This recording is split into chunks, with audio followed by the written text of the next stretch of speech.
Shalom, salam kasih, salam damai, selamat bertemu kembali kepada semua jemaat Tuhan dan juga keluarga dimanapun kita berada. Kita bertemu dalam kasih Tuhan yang selalu nyata dalam hidup kita, berkat dan perlindungan Tuhan untuk kita sepanjang masa. Kita tidak dapat mengadakan kebaktian secara bersemuka untuk minggu ini, memandangkan keadaan tidak begitu mengizinkan kita untuk mengadakan kebaktian atau ibadah secara bersemuka. Kita berdoa supaya Tuhan yang melindungi kita dari jangkitan COVID yang masih berterusan merebak atau menular di mana-mana. Seperti yang kita tahu, dalam beberapa waktu ini case kembali meningkat dan menjadi cabaran untuk kita, menjadi pendorong bagi kita untuk lebih kuat berdoa lagi dan lebih berhati-hati lagi semasa pergi kemana-mana, supaya kita benar-benar memperhatikan SOP, supaya selain kita berdoa, kita bertindak agar Tuhan memberkati dan melindungi kita, bukan saja berdasarkan iman, tetapi juga berdasarkan tindakan-tindakan yang kita lakukan, tindakan pencegahan yang kita lakukan setiap masa dimanapun kita berada. Kita bertanggung jawab kepada diri sendiri, kita juga bertanggung jawab kepada orang lain, terutama sekali kepada ahli keluarga kita. Kita menjaga diri kita, kita berarti kita menjaga keluarga kita juga.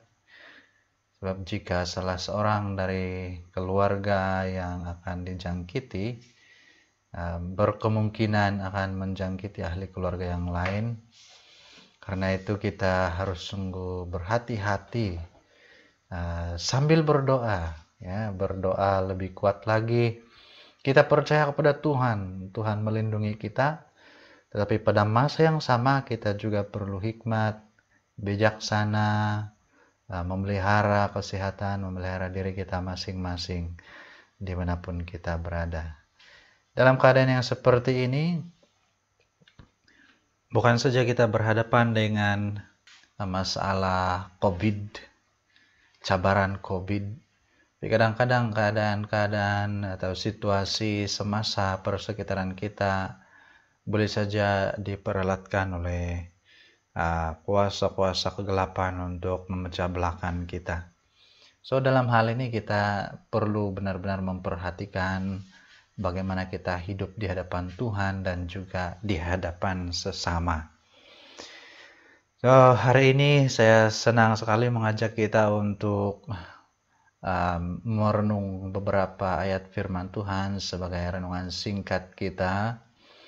Mari kita belajar dari kehidupan jemaat pertama yang terdapat di dalam Kisah Para Rasul pasal 2. Kita boleh baca bahagian ini dari ayat 41 sampai ayat yang ke-47. Namun untuk hari ini, untuk renungan kita pada hari ini, saya senang mengajak kita untuk membaca dari ayat 41 dan ayat 42 saja. Baik, ayat ini berkata dalam Kisah Para Rasul pasal 2 ayat 41 dan ayat 42, orang-orang yang menerima perkataannya itu memberi diri dibaptis, dan pada hari itu jumlah mereka bertambah kira-kira 3.000 jiwa. Mereka bertekun dalam pengajaran rasul-rasul dan dalam persekutuan, dan mereka selalu berkumpul untuk memecahkan roti dan berdoa.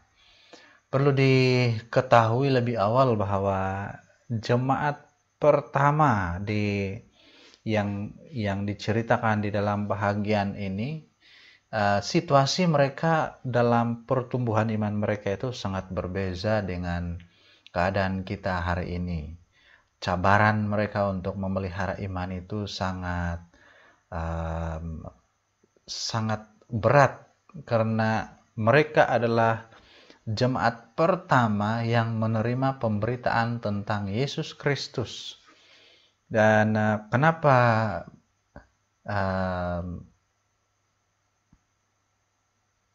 situasi mereka itu sukar? Karena ajaran tentang Yesus Kristus itu adalah ajaran yang baru, dan mereka yang percaya pada zaman itu, orang-orang yang hidup pada zaman itu adalah orang-orang yang melihat sendiri pribadi Yesus Kristus lahir, membesar, dan berada di kalangan mereka, sehingga menurut mereka tidak mungkin Tuhan itu turun menjadi manusia, ya. Pemikiran itu ada sampai hari ini, sehingga ramai yang tidak percaya bahwa Yesus Kristus itu adalah Tuhan. Dan itulah sebabnya cabaran itu sangat berat. Mereka sukar sekali untuk mempercayai, orang zaman itu sukar sekali untuk mempercayai bahwa Yesus Kristus itu adalah Tuhan. Sehingga apabila ada jemaat-jemaat yang menerima ajaran itu, mereka menghadapi cabaran yang sangat hebat. Dan itulah cabaran yang mereka hadapi. Namun apa yang berlaku? Orang-orang yang mendengar pemberitaan para rasul pada waktu itu, mereka percaya.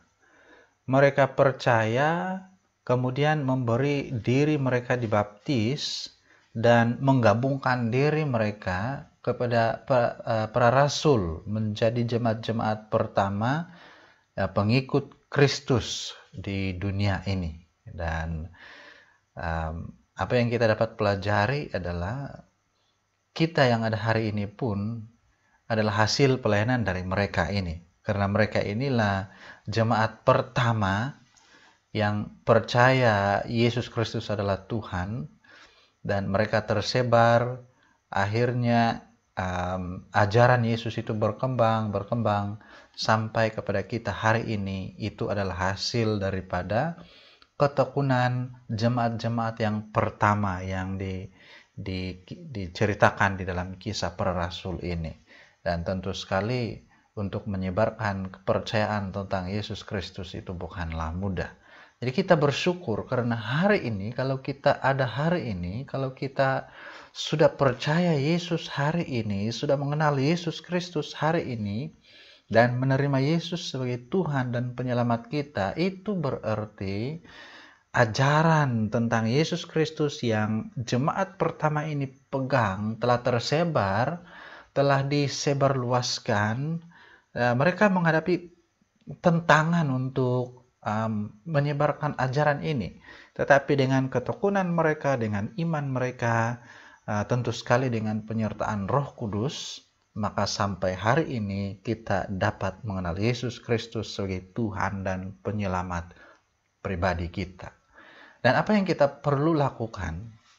Oleh karena kita menerima ataupun mewarisi kepercayaan ini dari jemaat-jemaat pertama yang disebut di dalam kisah para rasul ini, maka ada beberapa hal yang kita perlu pelajari dari kehidupan mereka.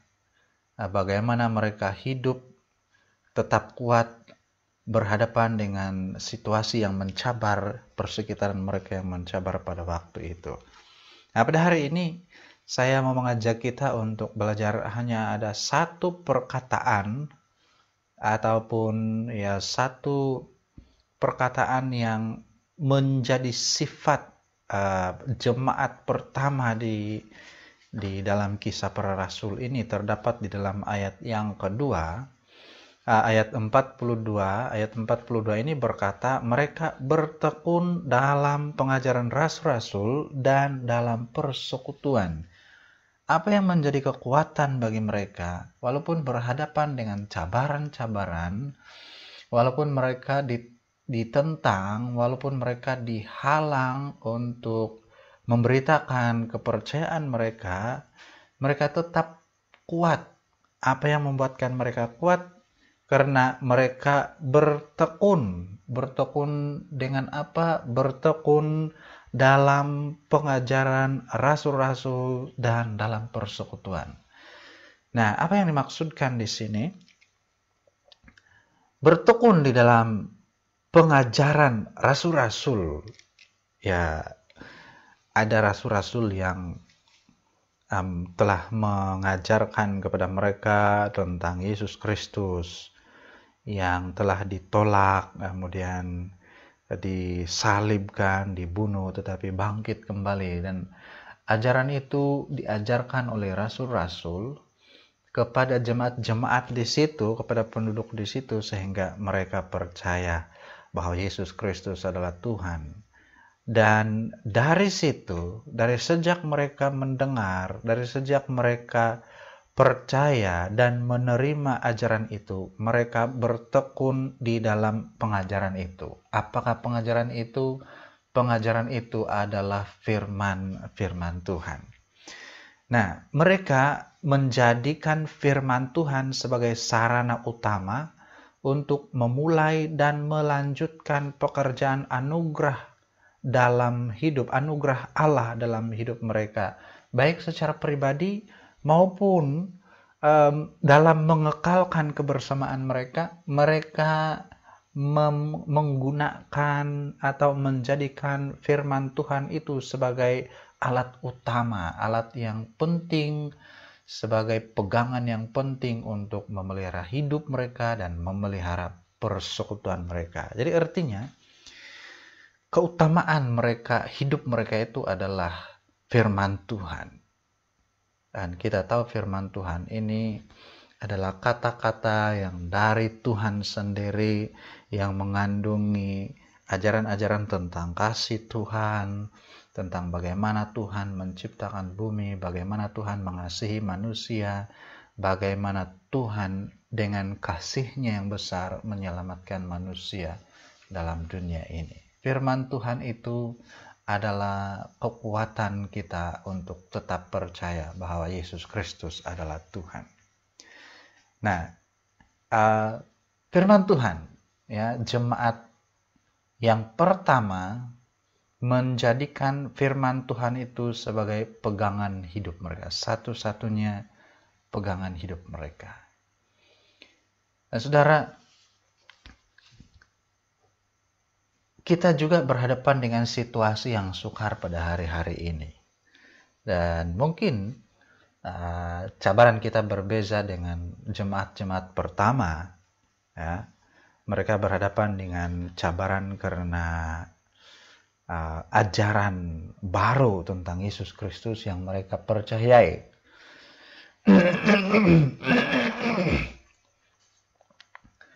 Mungkin kita tidak berhadapan dengan cabaran seperti itu buat masa ini, ya. Kalau tidak, mungkin ada juga beberapa situasi atau keadaan yang kita hadapi, cabaran-cabaran tentang firman Tuhan, tentang iman, tentang percaya Yesus Kristus.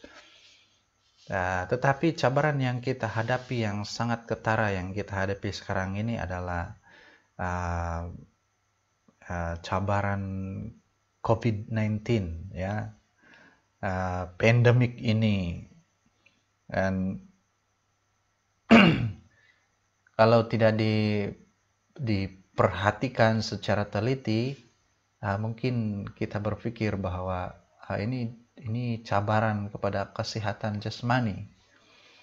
Tetapi kalau kita selidiki secara mendalam, COVID-19 ini juga menjadi cabaran kepada iman kita.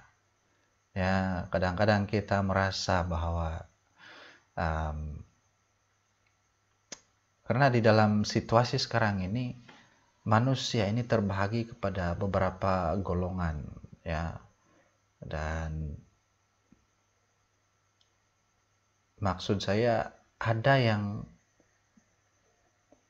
yang benar-benar berpegang pada iman, sehingga mengatakan bahwa segala sesuatu dapat disingkirkan oleh Tuhan, dan berkata kita maju terus tanpa melihat kepada risiko-risiko yang akan dihadapi jika meneruskan tindakan-tindakan tertentu. Dan sebahagian pula berkata kita melihat kepada keadaan, kita perlu bertindak bijak dan sebagainya. Dan menurut saya kedua pandangan ini tidak ada yang salah, tidak ada yang salah, karena berdasarkan situasi-situasi tertentu, kedua keadaan ini boleh saja berlaku, boleh saja terjadi. Ya, dalam keadaan tertentu, maju terus itu adalah langkah yang benar, ya.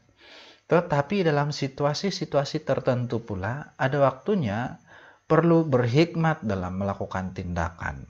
Nah, kedua hal ini tidak dapat di-apply dalam semua situasi, tidak dapat di-apply dalam semua keadaan dan semua tempat pada setiap masa, karena ada situasi, ada tempat, dan ada masa. Perkara yang satu itu, kepercayaan yang satu itu boleh terjadi, tetapi ada masa perkara itu tidak akan terjadi.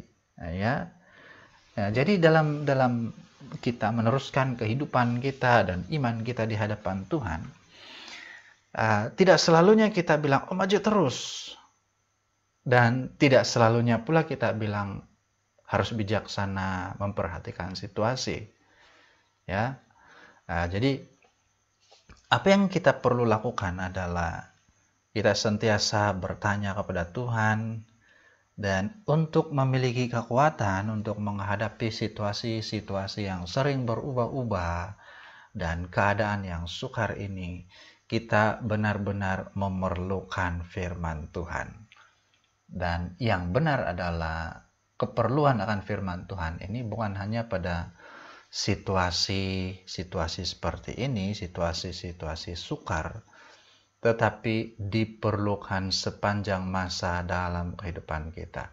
Baik pada waktu kita berhadapan dengan situasi yang sukar, baik pada waktu kita menikmati keadaan hidup yang tenang, firman Tuhan itu tetap kita perlukan setiap hari, setiap masa. Karena baik waktu sukar, baik waktu senang, iman kita perlu bertumbuh.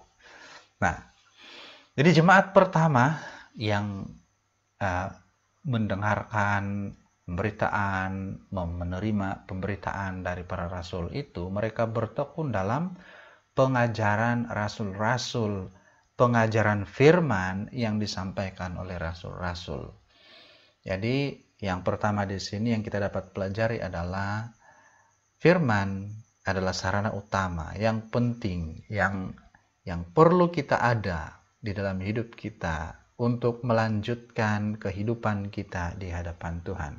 Sementara bertekun di dalam pengajaran firman, ada dua perkara yang penting yang kita perlu pelajari di sini, yang kita perlu ingat. Yang pertama adalah bertekun dalam menyelidiki firman. Artinya setiap hari firman itu perlu diselidiki. Nah, kita baca di dalam Kisah Para Rasul pasal 17 ayat 11. Kita belajar pula dengan jemaat di Berea. Kisah Para Rasul 17 ayat 11 berkata, orang-orang Yahudi di kota itu lebih baik hatinya, maksudnya orang Yahudi di kota Berea, orang Yahudi di kota itu lebih baik hatinya daripada orang-orang Yahudi di Tesalonika, karena mereka menerima firman itu dengan segala kerelaan hati, dan setiap hari, perhatikan, dan setiap hari mereka menyelidiki kitab suci untuk mengetahui apakah semuanya itu benar demikian. Nah, apa yang berlaku di sini? Apa yang jemaat Berea lakukan? mereka menerima firman itu dengan segala kerelaan hati. Ya.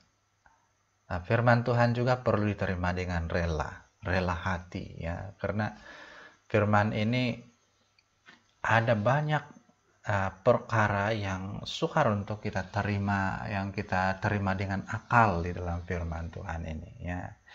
Jadi apabila kita nilai firman Tuhan itu dengan akal pikiran manusia, tentu sekali sukar untuk menerimanya. Kenapa? Karena banyak hal-hal di sana yang tidak masuk akal. Sehingga kalau kita menilai dengan akal, maka kita akan sukar sekali untuk kita bertumbuh di dalam iman dan percaya kita pada Tuhan. Tetapi jemaat di Berea ini, mereka tentu sekali berhadapan juga dengan situasi di mana yang kita hadapi juga. Ada hal-hal yang sukar dipahami, ada pula hal-hal yang sukar diterima karena tidak sesuai dengan akal manusia. Tetapi apa yang mereka lakukan adalah mereka menerima segala firman itu dengan kerelaan hati. Terbuka menerima firman itu. Sama ada firman itu adalah firman yang menghibur, sama ada firman Tuhan itu adalah firman yang menegur, yang menyatakan kesalahan, yang dapat memperbaiki hidup mereka. Terima semuanya dengan rela hati, menyediakan diri untuk diperbaiki, dibentuk oleh firman Tuhan. Nah, kadang-kadang manusia ini suka sekali menerima firman yang memberi penghiburan, yang memberi kekuatan, tetapi apabila ada firman yang menegur kesalahan, sukar untuk menerimanya. Ya, jadi saya harap kita ini tidak tergolong kepada orang-orang yang hanya terima yang baik, yang manis, yang indah, tetapi tidak mau terima yang pahit, yang pedas. Ya, sebab kadang-kadang kita ini perlukan hal-hal demikian. Kita perlu penghiburan, kita perlu kekuatan, kita perlu dorongan, sokongan, tetapi ada waktunya kita juga perlu teguran, kita perlu nasihat, kita perlu hal-hal yang memperbaiki. Jadi untuk bertumbuh di dalam iman semakin kuat, kita belajar dari jemaat di Berea, mereka menerima firman dengan kerelaan hati. Selain itu, ayat ini juga mengatakan bahwa setiap hari, ya, setiap hari mereka menyelidiki kitab suci. Ya, bukan sekadar membaca kitab suci, tetapi menyelidikinya. Untuk apa diselidiki? Untuk mengetahui apakah semuanya itu benar demikian. Jadi orang-orang di Berea ini, jemaat-jemaat di Berea ini tidak mendengar pemberitaan kemudian terima langsung. Mereka mendengar, mereka terima, kemudian mereka selidiki. Apa yang mereka selidiki? Firman Tuhan. Pada waktu bila mereka menyelidiki setiap hari, menyelidiki firman Tuhan untuk mengetahui apakah semuanya itu benar demikian. Nah, hari-hari ini kita mendengar banyak sekali ajaran-ajaran. Ajaran sana, ajaran sini, ajaran situ, ya, dan banyak sekali pendapat. Bahkan pendapat-pendapat yang bertentangan, sangat bertentangan, kedua-duanya menggunakan ayat-ayat firman Tuhan sebagai rujukan dan sokongan kepada pendapat mereka masing-masing. Ya, misal katalah untuk satu case, ada pihak yang mengatakan case ini hitam, kemudian ada ayat-ayat rujukannya, Dan kalau kita lihat secara sepintas lalu, pendapat mereka itu benar. Tetapi ada pula pihak lain yang berkata, case ini putih dengan ayat-ayat rujukannya. Dan kita lihat secara sepintas lalu itu benar. Karena kedua-duanya ada ayat rujukan. Ya, disinilah gunanya kita menyelidiki dengan sungguh-sungguh firman Tuhan yang ada pada kita. Ya, kita ini adalah orang-orang yang sangat beruntung, lebih beruntung dari siapapun di dunia ini. Kenapa kita beruntung? Karena kepada kita diberikan firman. Firman yang dapat diselidiki, yang dapat dimengerti, yang dapat memandu arah hidup kita, memandu pengetahuan kita, memandu seluruh keberadaan kita kepada kebenaran yang sesungguhnya.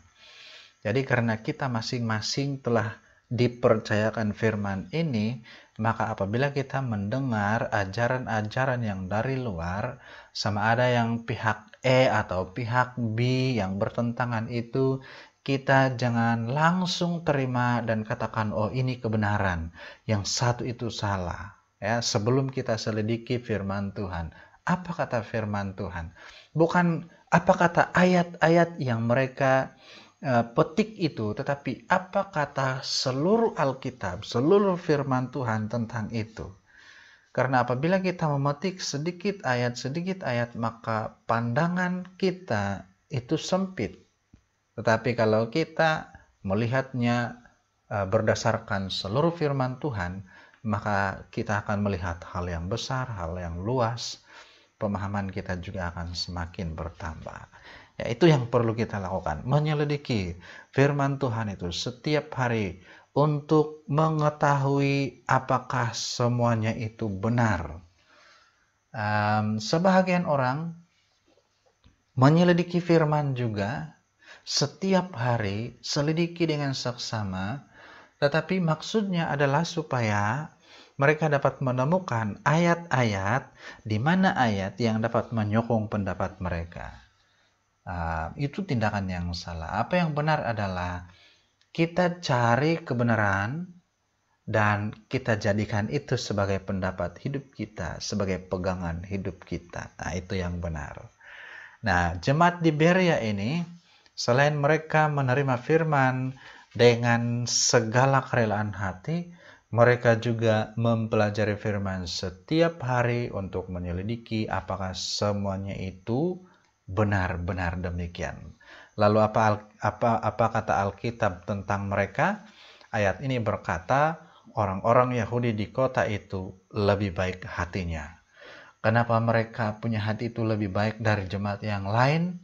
Bukan karena mereka itu adalah orang-orang yang terpandang, bukan karena mereka itu orang-orang yang kaya, bukan karena mereka itu orang-orang yang terpelajar, tetapi karena mereka itu adalah orang yang menerima firman dengan rela hati dan mencari kebenaran untuk hidup di dalam kebenaran itu. Dan apabila mereka menemukan kebenaran, maka mereka hidup di dalamnya, dan itulah yang membuatkan hati mereka lebih baik karena mereka paham kebenaran, ya, paham kebenaran. Nah, kita kembali kepada pembacaan kita di dalam Kisah Para Rasul pasal yang kedua ayat 42. Mereka bertekun dalam pengajaran rasul-rasul dan dalam persekutuan. Mereka bertekun satu di dalam pengajaran rasul-rasul, ya. Mereka bertekun dalam menyelidiki firman, mereka bertekun dalam melakukan firman, ya. Selain menyelidiki, mereka juga bertekun dalam melakukannya, mentaatinya, menghidupinya, mengusahakan agar hidup berjalan seturut dengan firman Tuhan. Nah, saudara, ini yang menjadi target kita dalam mempelajari firman Tuhan. Kita bukan sekadar tahu dan paham supaya kita dapat berkata banyak tentang firman Tuhan, tetapi kita mau pelajari, kita mau paham supaya kita dapat hidup seperti seperti yang dikatakan oleh firman Tuhan. Sama ada kita mau perkatakan firman itu ataupun tidak, tetapi yang penting yang harus kita ingat adalah kita mau perkatakan atau tidak, kita harus menghidupi firman Tuhan itu seperti apa yang firman Tuhan itu sendiri katakan. Nah, itu yang dimaksudkan dengan bertekun di dalam pengajaran rasul-rasul. Dan pada kita hari ini, kita ada pengajaran itu. Bukan rasul itu yang datang kepada kita untuk mengajar, tetapi kepada kita telah diberikan firman secara tertulis, dan yang mengajarkan kita adalah Roh Kudus yang hidup di dalam kita. Maka kita perlu mentaati firman-firman itu. Itu adalah firman Tuhan. Itu adalah perintah dari Raja di atas segala raja. Raja yang tidak dikuasai oleh dunia ini. Ya, Raja yang tidak dibatasi oleh dunia ini. Melainkan Raja yang berada di luar batasan manusia. Jadi kita perlu mentaatinya. Ya. Dan yang berikut, ayat ini berkata, dan mereka selalu berkumpul untuk memecahkan roti dan berdoa. Mereka selalu berkumpul. Oke, ini adalah kelangsungan kepada hidup bertekun dalam pengajaran rasul-rasul dan dalam persekutuan. Mereka bertekun di dalam persekutuan, bertekun di dalam kebersamaan. Ada kebersamaan mereka yang baik, dan mereka pasti ada cabaran untuk selalu berkumpul. Banyak hal yang boleh menjadi cabaran untuk mereka dalam berkumpul, tetapi apa yang mereka lakukan adalah mereka bertekun, mereka berusaha untuk tetap bertemu, mereka berusaha untuk tetap bersekutu, tetap bersatu. Ada kebersamaan mereka, dan ayat ini berkata mereka selalu berkumpul untuk memecahkan roti dan berdoa. Dua perkara ini yang mereka lakukan. Berkumpul untuk memecahkan roti. Nah,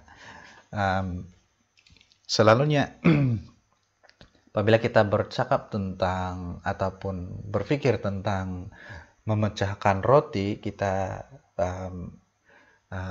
terpikir tentang perjamuan kudus. Dan itu benar. Mereka selalu mengadakan perjamuan kudus, tetapi ada satu yang juga mereka lakukan di sini adalah perjamuan kasih. Perjamuan kasih ini adalah berkumpul untuk makan bersama, ya. Artinya makan-makan, ya. Yesus juga selalu buat ini makan-makan. Dia datang ke rumah Zakheus untuk makan, datang ke rumah Matius untuk makan bersama di sana.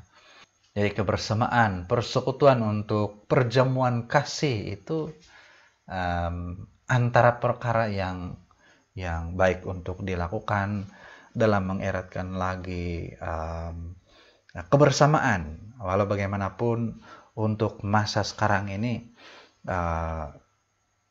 tidak begitu sesuai untuk dilakukan, ya, yang kita biasa sebut kupi-kupi, ya. Ini kupi-kupi ini sudah menjadi istilah untuk minum bersama, makan bersama. Tidak kira ada kopi kah, tiada kopi kah, asal kita dapat bersama, kita makan bersama, kita bilang kupi-kupi, ya. Jadi bagus juga ini istilah kupi-kupi ini, ya. Jadi mungkin tidak tahu di tempat lain ada, tapi di Sabah ini kupi-kupi ini sudah menjadi satu istilah, ya. Jadi kupi-kupi bersama, ya. Perjamuan kasih ini dilakukan mereka agar saling memenuhi keperluan. Ya, keperluan siapa? Karena di kalangan jemaat pertama ini tidak semua orang berada. Ya, ada yang berada, ya, maksudnya mempunyai harta yang cukup, ada juga yang miskin. Nah, di sini mereka berkumpul untuk memecahkan roti. Kenapa roti? Karena roti adalah makanan utama pada waktu itu. Makanan utama di sana. Di tempat kita nasi, ya. Jadi tidak tahulah kalau Yesus turun di Sabah waktu itu, mungkin istilahnya bukan memecahkan roti. Tidak tahulah memecahkan nasi, tapi nasi tidak perlu dipecahkan, ya. Yang jelas di sana adalah mereka mengadakan persekutuan memecahkan roti atau perjamuan kasih, ya, bermaksud agar mereka saling memenuhi keperluan mereka. Ada yang mempunyai harta membawa untuk dikumpulkan bersama, dan mereka makan sama-sama supaya baik yang berkecukupan dapat makan, yang kekurangan juga dapat makan makanan yang sama. Jadi itu antara maksud daripada pertemuan mereka, saling memenuhi keperluan. Jadi itu sangat baik, ya, sangat baik untuk dilakukan. Ada kebersamaan, bertanggung jawab kepada community, bertanggung jawab kepada sesama jemaat. Dan dari sini kita juga dapat melihat bahwa mereka tidak memandang orang apakah dia itu orang kaya, orang miskin. Mereka terima semuanya sebagai satu keluarga. Tidak ada yang disisihkan, tidak ada yang ditolak, tidak ada yang dikatakan, oh kau miskin, kau tidak boleh ikut kami. Ya, tetapi mereka ini ada yang sampai menjual harta milik mereka dan membawa hasil jualan itu dikumpulkan dan mereka membagi sama rata, ya, dan makan bersama.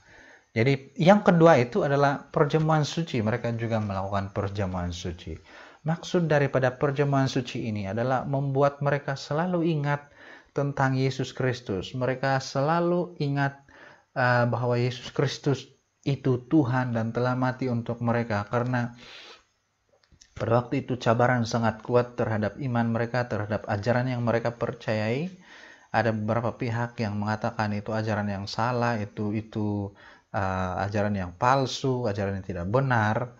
Jadi boleh saja ingatan mereka tentang Yesus itu pudar, tetapi mereka tidak mau ingatan itu hilang, sehingga mereka mengadakan perjamuan suci setiap hari untuk memperingati kematian Yesus Kristus, memperingati kebangkitan Yesus Kristus, memperingati kasih Yesus yang besar itu. Dan selain itu, mereka juga pada masa yang sama memberitakan Yesus Kristus adalah Tuhan. Nah, jadi saudara, ini adalah membangun kebersamaan dengan hal-hal yang santai. Maksudnya makan-makan itu santai. Ya, tidak semestinya kebersamaan orang Kristen itu adalah hal-hal yang bercakap tentang iman, yang bercakap tentang mukjizat, yang bercakap tentang doa yang luar biasa.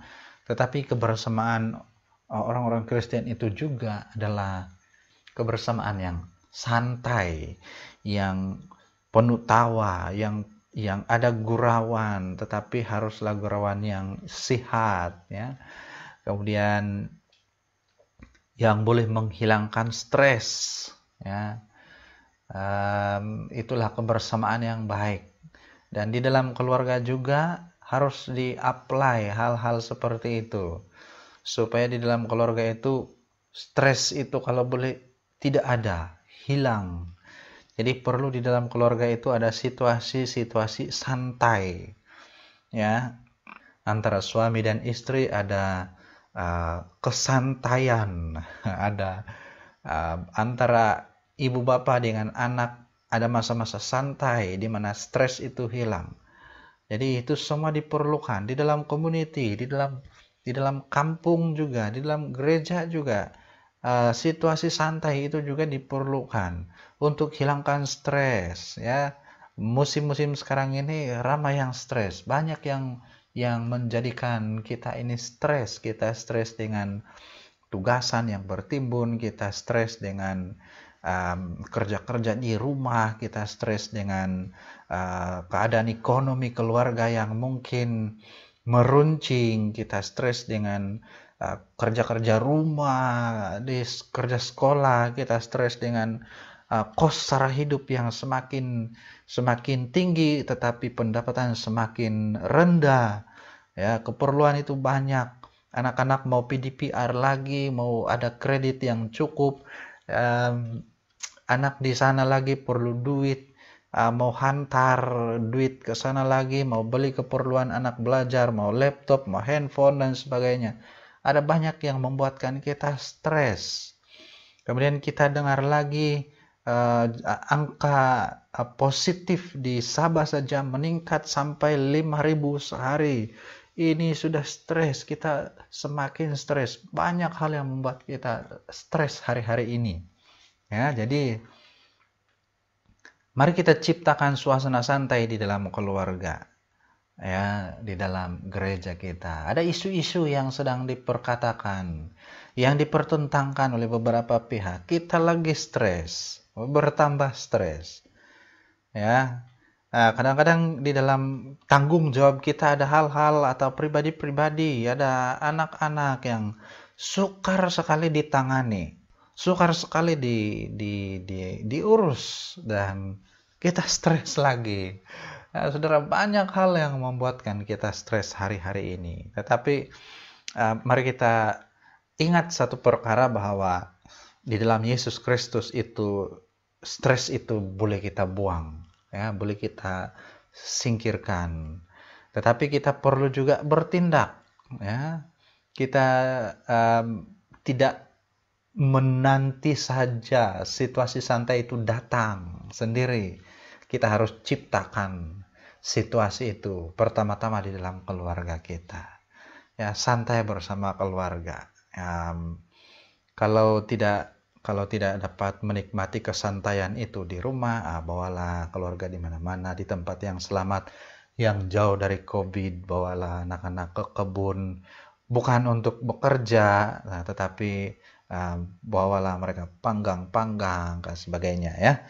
Jadi ciptakan suasana santai di dalam keluarga, supaya kita boleh singkirkan stres itu. Nah, dalam kekristenan juga membangun kebersamaan itu juga dengan hal-hal yang santai, yang biasa, yang santai.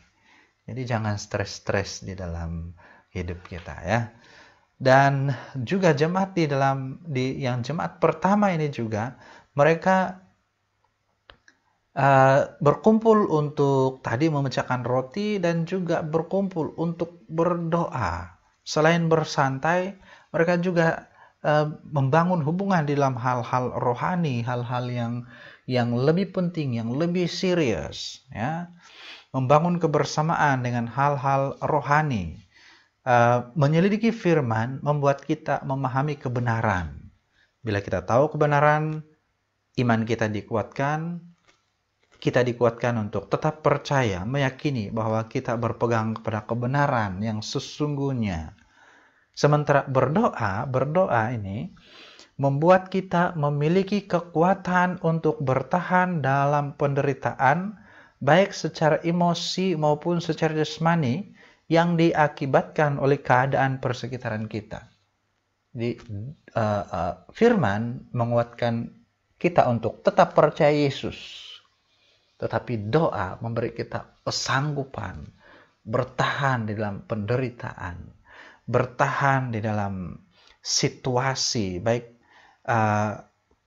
penderitaan secara emosi, penderitaan secara jasmani, kita dikuatkan, ya. Itulah sebabnya kenapa firman dan doa itu merupakan dua hal yang tidak boleh tidak ada dalam hidup kita. Mesti ada, harus ada. Jadi saudara, itu penting. Nah, hari-hari ini, bahkan sejak dahulu lagi, dua perkara ini sangat kita perlukan. Bahkan akan kita perlukan sepanjang masa selama kita hidup di dunia ini. Karena selama kita hidup di dunia ini, kita akan hadapi penderitaan, cabaran-cabaran, situasi yang sukar. Mungkin ada yang sudah mulai mengalami penyakit-penyakit baru, ya, sehingga macam-macam pikiran sudah timbul. kita sudah mengira-ngira umur kita sudah berapa, umur kita tinggal berapa, kemudian itu semua boleh timbul ya. Dan kalau kita tidak bersedia untuk semua situasi ini, kalau kita tidak ada doa, kita akan hilang kekuatan. Jadi kita sangat memerlukan kekuatan yang dari Tuhan. Dan kekuatan itu datang apabila kita sungguh-sungguh dekat dengan Tuhan. Bagaimana mau dekat dengan Tuhan? Firman Tuhan itu setiap hari kita selidiki, kita ikuti, kita hidupi. Dan setiap hari ada doa, persekutuan dengan Tuhan, berbicara dengan Tuhan, berbual-bual dengan Tuhan. Di situ kita mendapat kekuatan baru yang diperbaharui setiap hari, supaya kita mendapat kemampuan untuk meneruskan hidup. Sama ada kita berhadapan dengan situasi sukar, kita berhadapan dengan hal-hal yang menyedihkan, yang menyakitkan, yang merisaukan. Apabila kita bersama Tuhan, kita ada kekuatan yang luar biasa. Haleluya. Oke saudara, terima kasih saudara untuk kesetiaan kita. Kita tahu bahwa Tuhan juga setia dengan kita, maka kita harus setia kepada Tuhan. Nah, marilah kita terus hidup di dalam kebenaran-kebenaran Tuhan dari sekarang sampai Tuhan datang. Mari kita berdoa. Tuhan Yesus, terima kasih firman-Mu yang kami dapat renungi bersama-sama pada hari ini. Firman Tuhan yang memberi kekuatan baru, memberi semangat baru, yang memberi kemampuan baru untuk kami terus hidup di dalam kebenaran-kebenaran Tuhan, yang memberi kami penghiburan saat kami berduka, yang memberi kekuatan saat kami lemah, memberi kami kemampuan saat kami mungkin sedang mengalami tekanan, stres, mengalami ketakutan. Tuhanlah yang memberikan kami kekuatan, kemampuan untuk hadapi semuanya ini. Dan dari firman-Mu kami mengetahui Yesus Kristus tetap bersama dengan kami.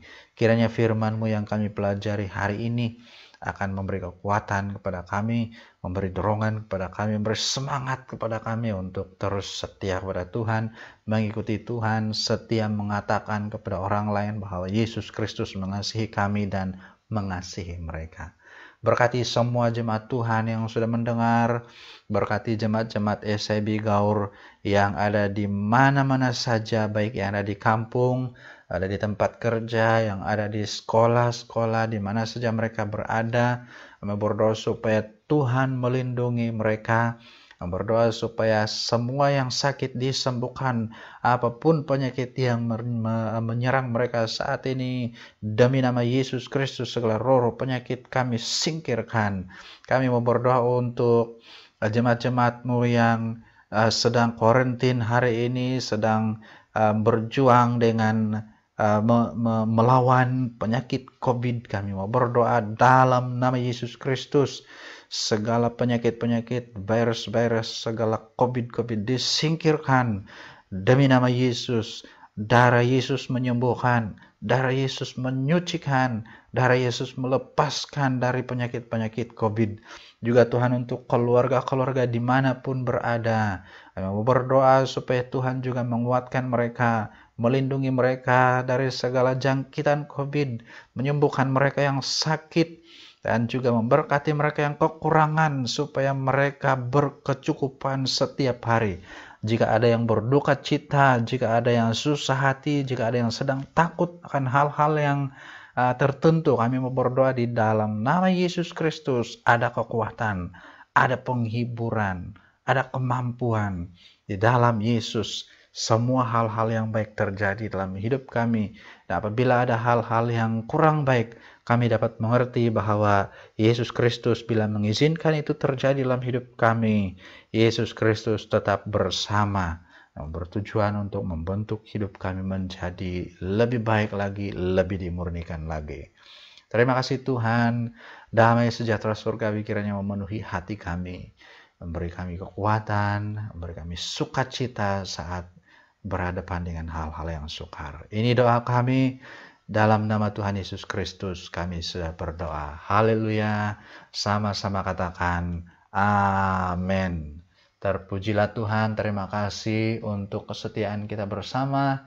Tuhan Yesus memberkati. Jumpa lagi pada masa yang akan datang. Amin.